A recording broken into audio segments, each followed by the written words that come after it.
business agreement. Were you clear on your personal motivation for starting a home-based business? Did you take the time to complete the exercises in the First Things First section of the System for Success? Did you identify your why and make a dream sheet? If you skipped these steps because you thought they were fluff, now's your chance to go back and make a fresh start.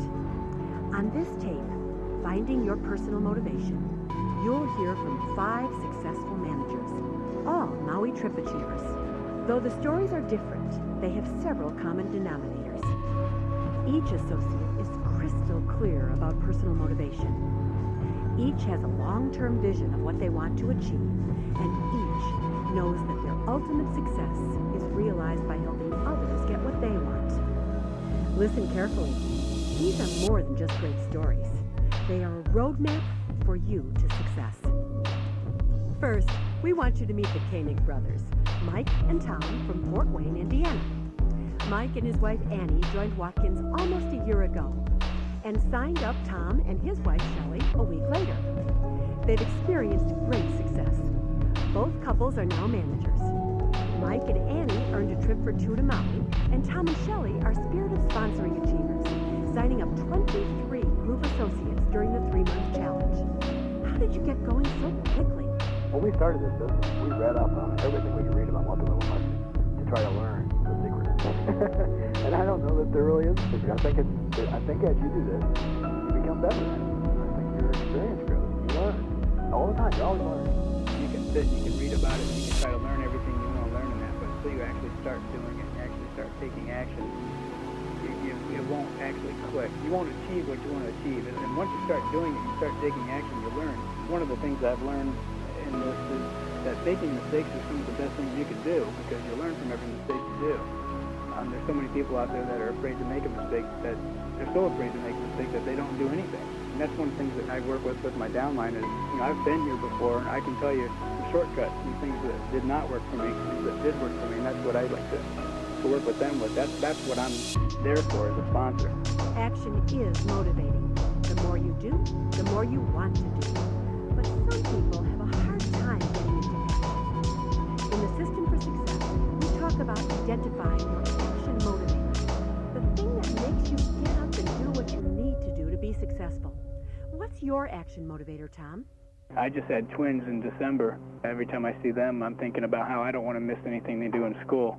I don't want them to miss out on anything in life because we can't afford it. I just want to be able to have the freedom to do what I want to do and to be able to do it with my family when I want to do it. There's been so many mornings on my way to work in the morning where I can't stop thinking to myself, there's got to be a better way. And I know what that better way is, I just have to get there. And that's what I'm working towards, that's what I'm going to get to. And I have no doubt in my mind that I'm going to be there. People with a big why seem to achieve success much more quickly. What about you, Mike? What's your why? My why is I want to replace my income, and I don't want to work an 8-to-5 job anymore. So that keeps me motivated. And following that, every time I spend time working on it, that's my ultimate objective. And it helps you get over the downsides. Every business you start, whether it's a multi-level marketing company or a hamburger franchise, you're going to have your ups and downs. And when you have those downs, you need to have something in the back of your mind that makes you continue. And like I say, no matter what business you're in, you're going to have those. And when you have a big why, that'll help you through those points. Most people think that their why is their money. They want to earn more money, but really it's not that. It's much more than that. It's what the money will bring them. It'll bring them freedom. They'll be able to do what they want to do. They'll be able to choose options that they didn't have before. So when people ask what their why is, why are they doing it, the first thing that comes out of their mouth is money, and I think they need to reach a little deeper than that to really figure out what their real why is. And once they figure out what their real why is, it gives them a lot more motivation to get there. But I've told people to write down what it is what their goal is, what they want to achieve with this, and then write it down and put it where they're going to see it every day. Put it in their bathroom, on the mirror. If they don't remind them, if they don't see it every day, they're not going to remember it. It's going to fade away.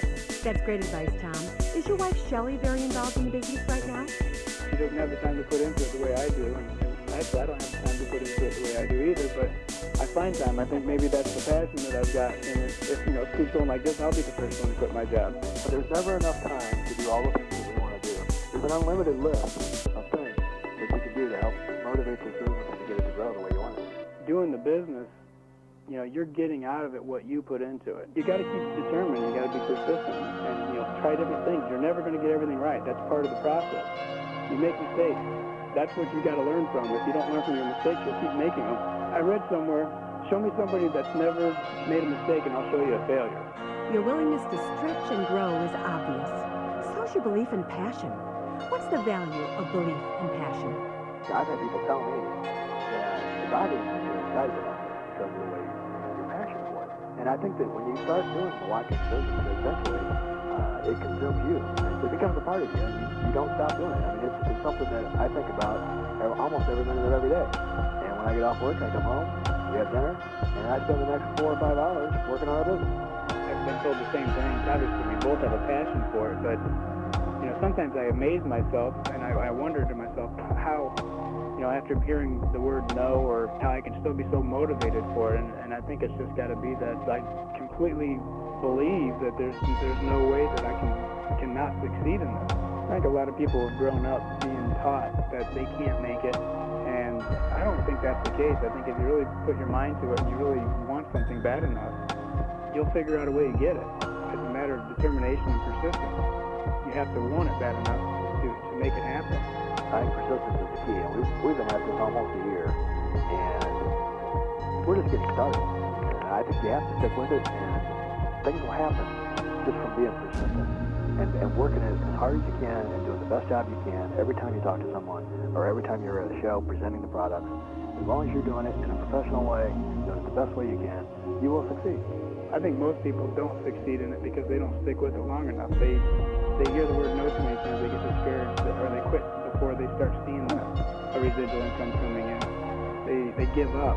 There's nothing more exciting than sitting there and looking at your points on a Tuesday and finding out that somebody in your organization sold some products and you just earned a little bit of money and all you did was show them how to do that. Duplication is the key to recurring income.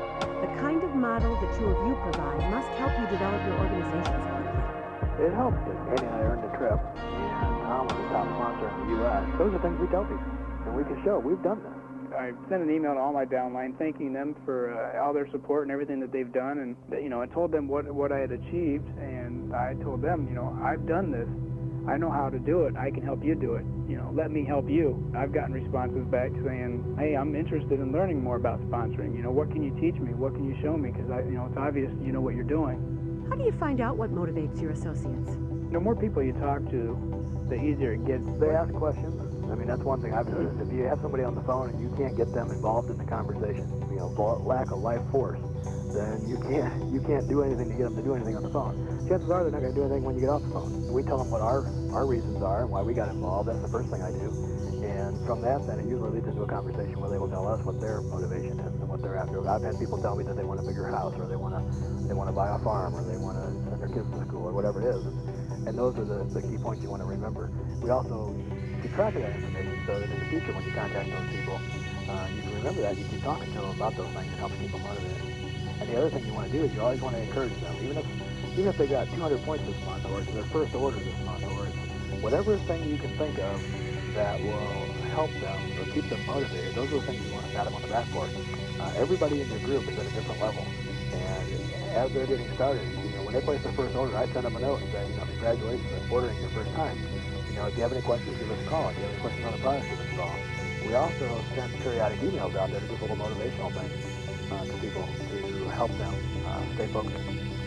What I've done is I've sent emails to my downline telling them, you know, let's set some goals. We'll work together. We'll set up an action plan that we can work together to meet those goals. Is there any way to tell who's really going to take off? We watch. We look at those points every day, and we can tell who's doing what. And from that, you get a sense for who are the leaders in your group and who aren't. You know, you can also tell by the people that ask questions, people that come to you wanting to know, how do I get to this? How do I do this? You know, I've got people in my downline that are coming back to me asking questions all the time, and you know that those are people that they really want to learn. They want to do what they have to do. Then there's other people that no matter what, they never respond, and they don't, you know, you can tell they don't do anything. You know, I'm not here to convince people. I'm here more to sort people. What do you do if someone is all talk and no action? Honestly, we don't waste a lot of time with them because you can't push them. You know, you can't make them do it. So they have to be self-motivated. Yeah, they have to do it themselves. you can help them, you can give them ideas, you can Give them lots of how-to. right, but they have to be the ones that actually take action. You can't make them do it, and you can't do it for them. Often it's clear that someone really needs the business, yet they don't do anything with it. How do you avoid wanting it more for them than they want it for themselves? The way to get around that, at least for us, is to always have new people coming along. And as long as you're doing that, you've got new people who are excited, and you'll work with them, and if they take the interest and they take the action steps that they need to take, they'll be successful. But going back to people who have not done that, then it just takes away your time that you have for the people that can. That's a great attitude. It seems that you two have learned very quickly that there really are secrets to success in this industry. One of them is knowing the goals of the people you sponsor and helping them achieve those goals. By helping them, it's helping me also. They're not a competitor of yours. You're a team. You all work together to accomplish the same goal. They could be more successful than you are doing the same thing. And, the more successful they are, the more successful I am. So there's nothing I would hold back from anybody that's in my downline. I want them to do better than me. I think another key thing, too, is to have a buddy. When we started this business, Tom signed up within a week or so of when we did.